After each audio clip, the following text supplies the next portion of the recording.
As a new grade nurse आपको अपने patient का कोड स्टेटस पता होना चाहिए, इसलिए आपके एग्ज़ाम्स जो हैं वो आपको टेस्ट करते हैं। आपका एग्ज़ाम आपको कैसे कंफ्यूज करेगा और क्या इसमें लीगल ऑब्लिगेशंस, लीगल इम्प्लिकेशंस होती हैं, let's discuss that one. So code status का मतलब ही यही होता है कि आपको ऐसा एक मेडिकल ऑर्डर मिलेगा जिसमें लेवल ऑफ रिससिटेशन आप प्रोवाइड करते हो अपने पेशेंट्स को अगर उनका हार्ट स्टॉप करता है या फिर उनकी रेस्पिरेशन स्टॉप करती है। So if I am saying that my patient is full code, so full code का मतलब होता है कि आपको अपने पेशेंट को सीपीआर भी प्रोवाइड करना है, आपको अपने पेशेंट को इंटूबेट भी करना है, डिफिब्रिलेट भी करना है, इमरजेंसी मेडिकेशंस भी देनी है। और अगर आपको लगता है कि कुछ भी ऑर्डर रिटन नहीं है तो डिफॉल्ट ही इसको हम फुल कोड मानते हैं। अगर एक पेशेंट का कोड स्टेटस डीएनआर है, that means do not resuscitate, no CPR if there is any cardiac arrest और if there is any respiratory arrest. और हमें सिर्फ क्या है इसमें मेडिकेशंस कंटिन्यू कर सकते हैं, ऑक्सीजन पेशेंट को प्रोवाइड कर सकते हैं, आईवी फ्लूइड्स कर सकते हैं और रेगुलर केयर जो हम प्रोवाइड करते हैं वो कर सकते हैं। अगर आपका एग्जाम कभी भी आपको डीएनआई पे टेस्ट करे, that is a do not intubate, so उसमें हमें इंटूबेशन नहीं करनी है।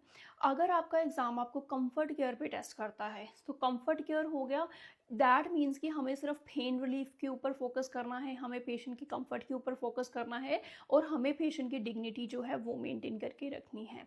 और लिमिटेड कोड का मतलब होता है कि सिर्फ हम मेड्स दे सकते हैं, नो सीपीआर, दैट मीन्स कि उसमें स्पेसिफिकेशंस जो है वो दी होगी कि आप ये चीज़ कर सकते हो और ये चीज़ नहीं कर सकते हो। कोई भी अग्रेसिव ट्रीटमेंट जो है वो हम कंफर्ट केयर में पेशेंट्स को नहीं देते हैं और कोई भी लाइफ प्रोलॉन्गिंग ट्रीटमेंट जो है वो हम कंफर्ट केयर में पेशेंट को नहीं देते हैं।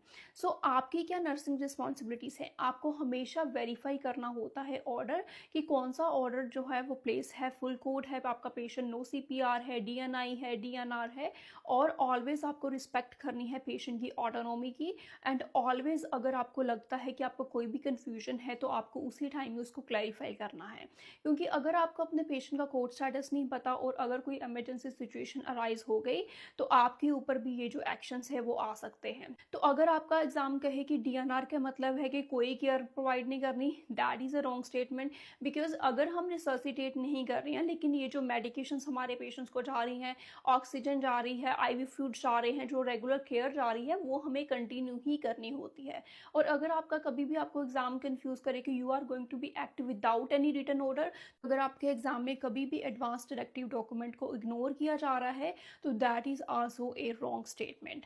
और I am just going to tell you one thing, आपका एग्जाम आपको सिनेरियोज बेस्ड भी पूछ सकता है। सो फॉर एग्जाम्पल अगर आपका पेशेंट डू नॉट रिससिटेट है, डू नॉट इंटूबेट है, नो सीपीआर है, सो दैट मीन्स कि अगर आपके पेशेंट की फैमिली बोलती है कि उनको रिससिटेट करो तो आप अपने पेशेंट की विशेस के अगेंस्ट नहीं जाओगे, आप अपने पेशेंट की ये जो ऑटोनॉमी है उसको आप रिस्पेक्ट करोगे। So that's how your exam can test you on code status and it is very very important in nursing because whole day you are caring for your patient and if something happens you should know about that what you have to do next. Thank you so much for watching this video.